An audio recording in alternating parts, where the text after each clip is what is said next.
मानव जो भी कर्म करता है, दो प्रकार के कर्म कहे गए हैं, शुभ और अशुभ। शुभ कर्मों की चेष्टा करता है मानुष के मेरे हाथों से सत्कर्म हो जाए, शुभ कर्म हो जाए। और पाप कर्म की ओर चल पड़ा है और उसे कोई रोकने वाला नहीं है, तो उसे कहते हैं वो पथभ्रष्ट हो गया।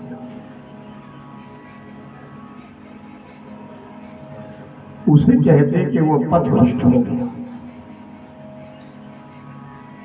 याद रखना, लोभ से इंसान अपना ईमान और धर्म दोनों खो देता है। कितनी भी दुश्मनी हो,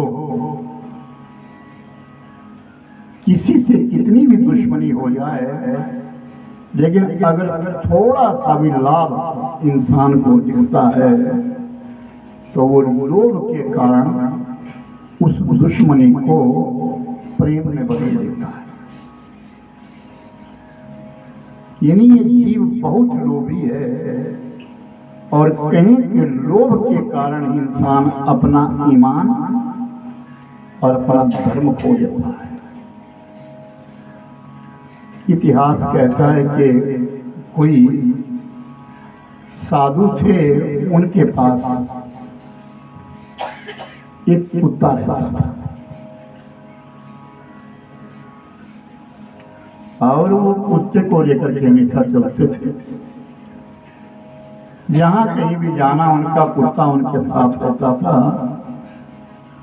जब साधु बैठ जाते तो वहीं साथ में वो कुत्ता बैठ जाता था। उनको कोई प्रेम नहीं था, कुत्ते से कोई प्रेम नहीं, क्योंकि वो भोजन देते थे साधु उसको, तो भोजन की लालच से वो कुत्ता उनके पीछे पीछे चला जाता था। ध्यान से सुना। एक दिन वो साधु भ्रमण करते करते किसी बड़े नगर में पहुंच गए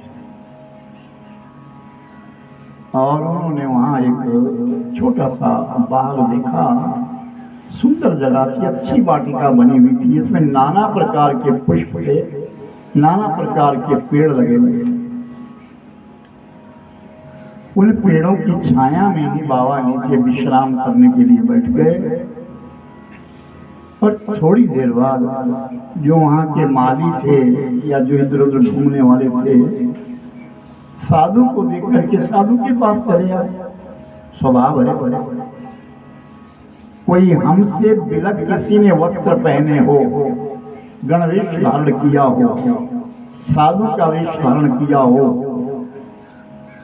तो हम लोग जाते हैं, बैठ जाते हैं, प्रणाम करते हैं और पूछते हैं आप कौन हैं, कैसे हैं।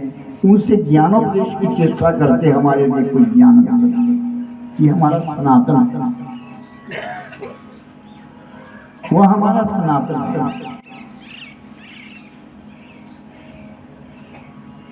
तो बाबा बैठे थे तो चंद लोग आए, बैठ गए, बाबा से पूछने लगे, बाबा कहाँ से आए हैं, कैसे? मैं रम्मत में रहता हूँ। रम्मत का अर्थ है घूमना। मैं रमण करता रहता हूँ। और ऐसा कहते कहते बाबा ने थोड़ा प्रवचन करना शुरू कर दिया, अच्छी बात कहनी शुरू कर दी, तो उन लोगों को अच्छी लगी। जब वो वहां से उठ करके गए तो उन्होंने दो चार अपने मित्रों को कहा, भाई बाग में एक संत आए हैं, उनकी वाणी में बड़ी मधुरता है और बड़ा सुंदर प्रवचन करते हैं, वो सुनने योग्य बातें कहते हैं। तो दूसरे दिन कुछ लोग चले आए, उन्होंने भी प्रवचन सुना। वो बागे फिर चले गए, फिर प्रचार होने लगा, बात बढ़ती चली गई और पूरे नगर के लोग उनकी कथा सुनने के लिए, उनकी बातें सुनने के लिए, उनका प्रवचन सुनने के लिए सारे नगर के लोग आने लगे। दिनों दिन चर्चा हो रही है, दिनों दिन चर्चा होती चली गई और ये बात राजा तक पहुंच गई। राजा ने विचार किया मुझे भी जाना चाहिए। मेरी प्रजा कह रही है कि इतने अच्छे संत आए हैं, बड़े गुणी संत है, कोई गुणवान है, तो मुझे जाना चाहिए, मुझे देखना चाहिए।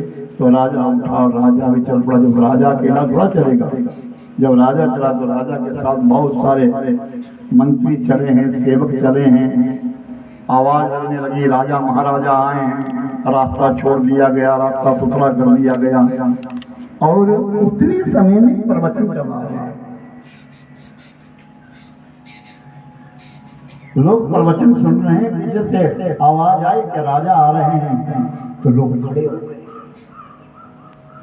और लोगों ने रास्ता छोड़ दिया और राजा आए और सबसे आगे आके बैठे। मान सम्मान देना चाहिए राजा।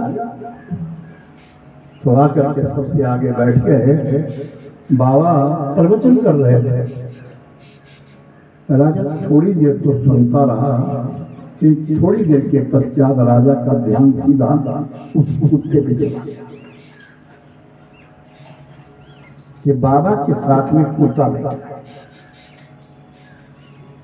कुत्ते पे भी इतना ध्यान नहीं गया, ध्यान गया कि उसके गले में एक पट्टा है। कुत्ते के गले में पट्टा लटका हुआ है और वो पट्टा जो है फटा हुआ है। उस पट्टे के अंदर एक हीरा चमक रहा है, हीरा चमक रहा है। उस चमकते हुए हीरे को देखा तो राजा तो प्रवचन सुन ही नहीं रहा, राजा का ध्यान तो हीरे पे चला गया। राजा कोई उसमें इच्छाएं नहीं कि मैं क्या सुनूं क्या ना सुनूं, कोई मतलब नहीं रहा। सीधा मतलब ये रहा कि ये हीरा अब मुझे मिलना है। राजा को कमी नहीं है, राजा के खजाने में बहुत हीरे, लेकिन वो नहीं, मुझे वो हीरा लेना है। प्रवचन समाप्त हुआ, लोग प्रणाम करते उठते चले गए, प्रणाम करते गए, चलते गए, चलते गए। सारा पंडाल खाली हो गया। खाली दो व्यक्ति है, एक राजा है और दूसरे बाबा है, साधु है। अब राजा कहते हैं बाबा ये कुत्ता आपके साथ ही रहता है? हाँ, मेरे साथ रहता है। कुत्ता तो बड़ा सुंदर है, अच्छा है। हाँ, अच्छा। मगर एक बात है महाराज, क्या इसके गले में जो पट्टा है ना, ये थोड़ा सड़ गया है। आप कहें तो मैं इस पट्टे को बदल दूं? बाबा ये जो है वो ठीक है। नहीं बाबा, इसको बदल देता हूं मैं। नहीं, ये ठीक है राजन, ये बिल्कुल ठीक है। अच्छा, इस पट्टे के अंदर कुछ चमक रहा है, ये क्या हीरा है? बाबा ने कहा ये हीरा। तो हीरा ये आप साधु की किस काम का है? ये तो राजाओं के पास होना चाहिए। ये वस्तु मेरी है, मैंने अपने पास रखा है, ये हीरा है। तो बाबा इस हीरे को आप मुझे दे दीजिए, मैं राजा हूं, ये राजकोष में रहेगा, राजा के खजाने में रहेगा। ये हमारे नगर की संपत्ति होगी, राज्य की संपत्ति होगी। बोले नहीं, इसको नहीं मैं दे सकता। हाँ, इसमें एक शर्त है। क्या? मेरे कुत्ते के साथ जो कटोरे में दूध पिएगा, एक तरफ से कुत्ता पिए और एक तरफ से वो पिएगा, जो पिएगा उसको ये हीरा खुल करके दे दिया जाएगा। तो राजा ने इधर देखा उधर देखा, कोई नहीं, सब चले गए। और एकदम बाबा को बोला, बाबा डालो दूध। और जैसे दूध डाला तो कुत्ता एकदम से लपकने लगा। एक तरफ से कुत्ता पीने लगा और दूसरी तरफ राजा झुक गया। और राजा उस कटोरे तक पहुंचने वाला था कि बाबा ने धक्का दिया, रुक राजन, इस लोभ के कारण अपना ईमान और धर्म खो रहा है। तू इंसान बना है, ये कुत्ता है, ये कनिष्ठ योनि है। और इस कुत्ते के साथ तू दूध पिएगा। ये तेरी योनि कोई साधारण नहीं है। नरतन समानई कबने मुझे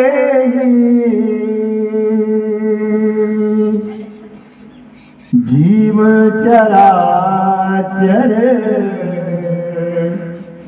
जाचत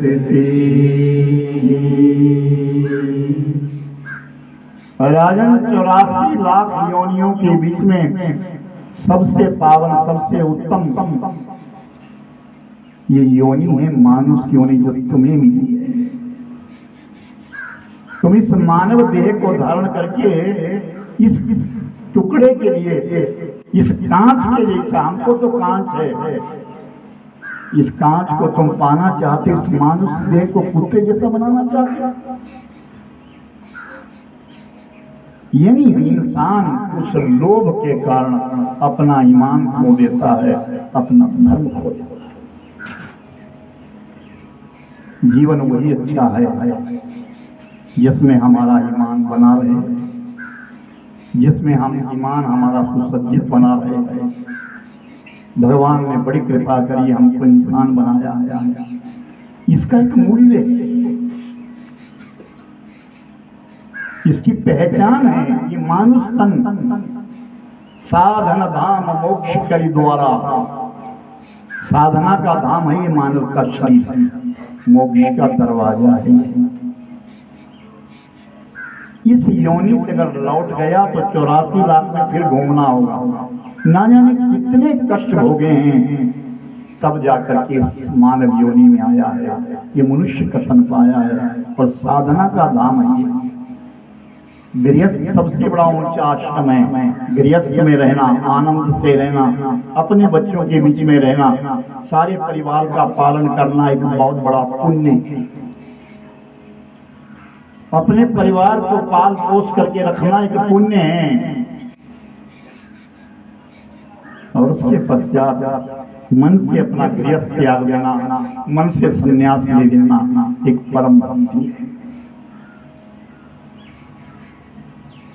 पूरा जीवन मानुष गृह कार्य में लगा रहे, लेकिन कहें कि जब हमारी चौथी अवस्था आती है तो उसमें त्याग की प्रवृत्ति अनिवार्य है। हमको त्याग करना चाहिए।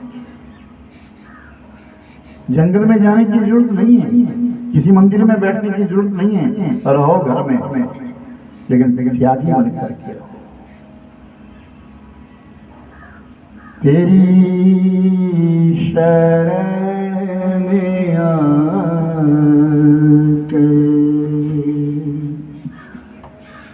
मैं धन्य हो गया, तेरी शरण में आके मैं धन्य हो गया, तेरी शरण में जानवा की प्यास थी जो संपन्न हो गया, जन्मों की प्यास थी जो संपन्न हो गया, तेरी शरण में आके, तेरी शरण में आके मैं धन्य हो गया, तेरी शरण में आके। आप ताली बजाओ। जय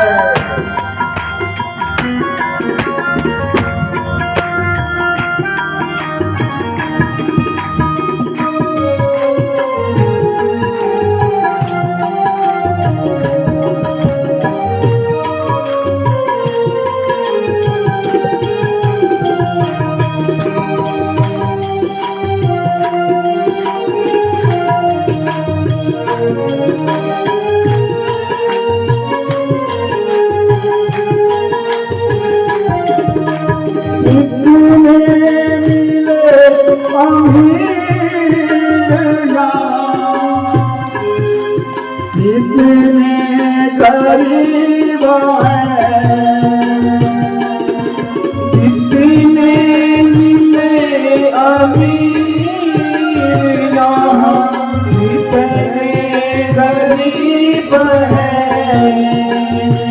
ओ कितने मिले अमीर कितने गरीब कितने मिले अमीर कितने गरीब और पर आप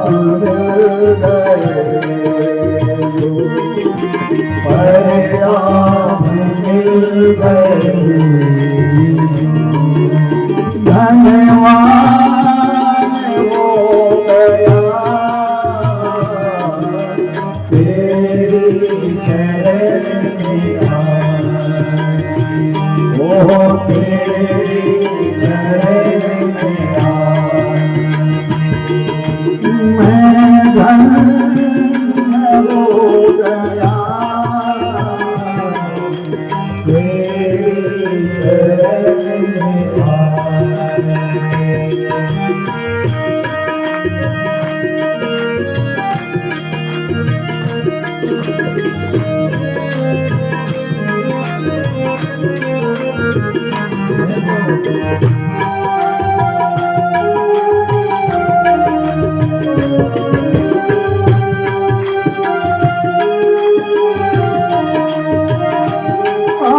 दुख में तड़प रहा था प्रभु वो तड़पों से मैं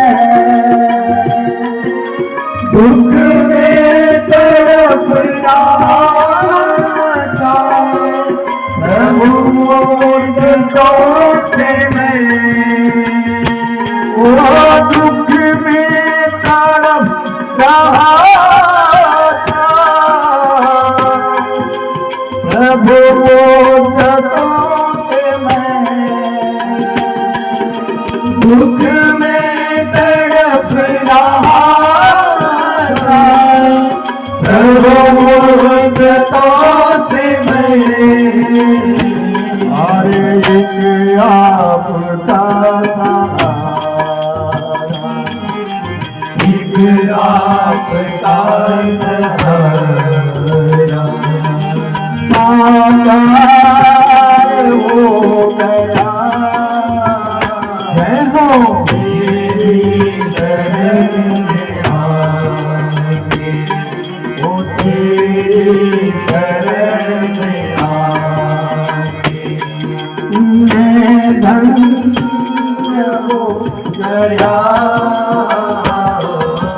तेरी शरण में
भव पार हो गया तेरी शरण में आए, ओ तेरी शरण में आए, मैं धन्य हो गया तेरी शरण में आए जन्मों की प्यास थी तो संपन्न हो गया, जन्मों की प्यास थी तो संपन्न हो गया।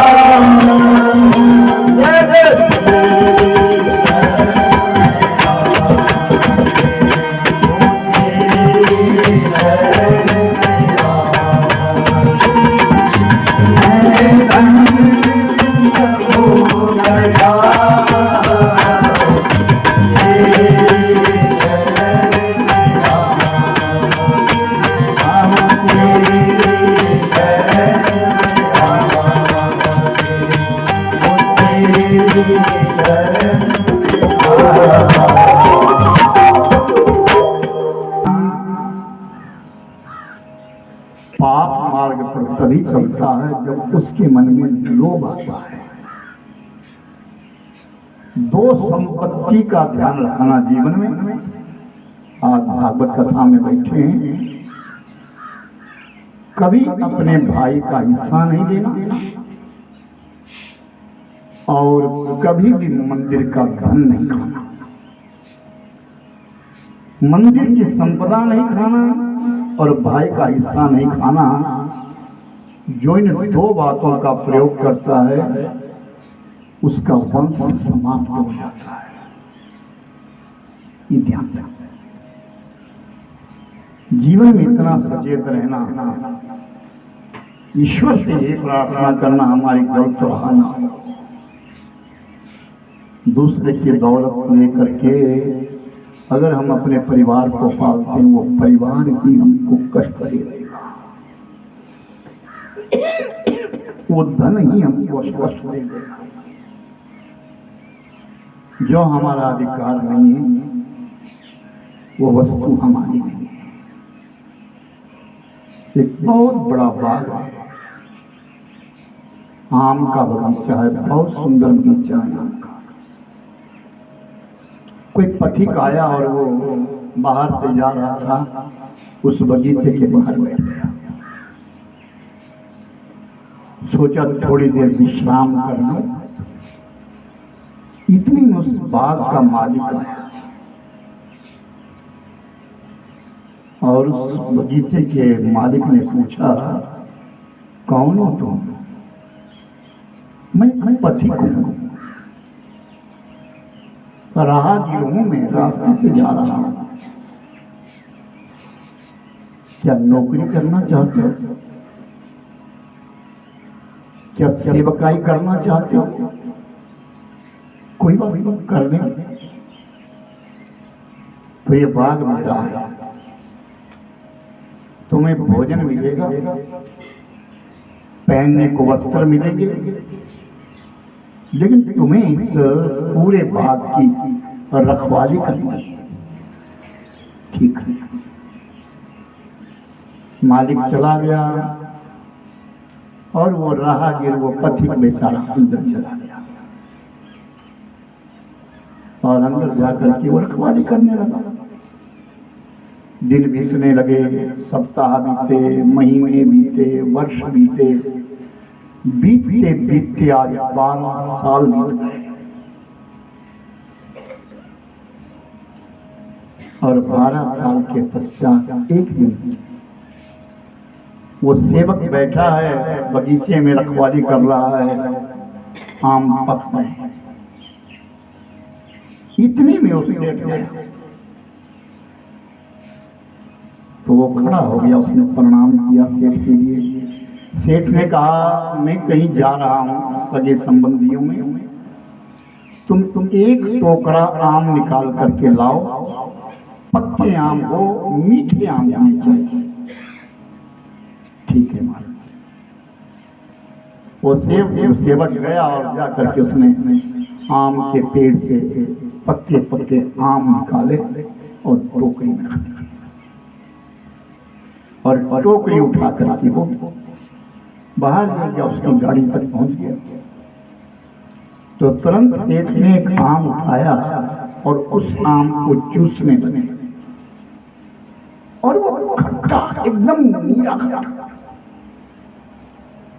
तो डांट करके कहा, कितने वर्ष हो गए तुम्हें? 12 साल। तुम्हें 12 साल में ये पता नहीं चला कि कौन से पेड़ के फल पक्के हैं, मीठे हैं, और कौन से पेड़ के फल खट्टे हैं? तुम्हें पता नहीं चला? 12 साल हो गए तुम्हें यहाँ रहते रहते। तो उस सेवक ने हाथ जोड़ करके कहा, महाराज इनको चखना मेरा काम नहीं था। मैंने 12 साल में कोई आम खाया ही नहीं है। आपने मेरे लिए कहा था कि केवल रखवाली करना। मैंने रखवाली करी है। जिस पर मेरा अधिकार नहीं था उसे मैं खाता कैसे? धक्का लगा सेठ को। 12 साल से जिसको मैंने अपने बगीचे में रखा है, और 12 साल से इसने कोई फल अपने मुख में रखा ही। तो कहा कि आज से तुम्हारा रहना सहना मिलना जुलना सब यहाँ, और मैं तुम्हारे लिए यहाँ एक मकान बनाऊंगा, तुम्हें वहां रहना है प्रेम से। नहीं सेठ, अब हम जा रहे हैं, हमारा काम पूरा हो गया। वो आगे चले गया और वो फकीर बन गया, और उस संत का नाम संत इब्राहिम हो गया, जिसने हमारे भारतवर्ष का बहुत बड़ा इतिहास लिखा। संत इब्राहिम। तो उन्होंने अपने लेख में लिखा है कि जिस वस्तु पर हमारा अधिकार नहीं है उसकी और मन लालच करना उत्तम। मंदिर की संपदा पर हमारा हक नहीं है, अपने भाई की संपदा पर हमारा हक नहीं है। जो हक हमारा नहीं है उसे हम ग्रहण ना करें, अपराध से बचें। हमारे लिए अपराध हो जाएगा, हमारे लिए गलत पथ मिल जाएगा। हम सब इस पावन कथा को श्रवण कर रहे हैं, जिस कथा की राजा परीक्षित जी महाराज